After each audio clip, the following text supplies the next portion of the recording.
Do you know that the youngest documented case of melanoma was in a child aged 2 years? Do you know that melanoma is the second most commonly diagnosed as well as the most lethal cancer among adolescents and young adults?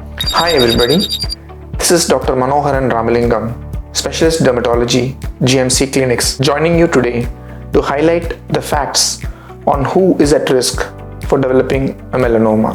As we all know, overexposure to ultraviolet radiation, both from natural as well as artificial sources, is the major modifiable risk factor for the development of melanoma. Other factors include a family history of melanoma, the presence of giant congenital nevi greater than 20 centimeters, the presence of many moles greater than 2 centimeters, the tendency to develop freckles with sun exposure, light hair color, and immunosuppression.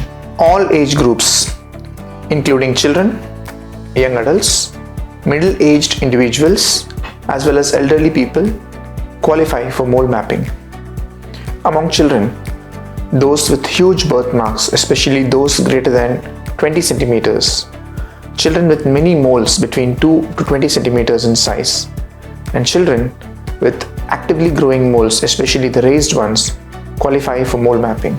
The presence of certain kinds of moles on the scalp may be predictive of the so-called moly child.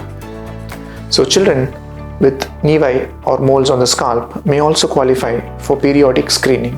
Among middle-aged adults, those with many moles, especially the ones which are actively growing, those with recently developed flat lesions greater than 6 millimeters, and people with recently developed raised lesions, and individuals with active sun exposure would qualify for periodic mole mapping. Among elderly adults, individuals with recently developed flat lesions on the face or on the body, which show some growth over a period of time, as well as individuals with recently developed raised skin lesions would require appropriate screening. I invite you to GMCClinics for a complete body mole mapping as well as thorough examination of your suspicious moles by dermoscopy.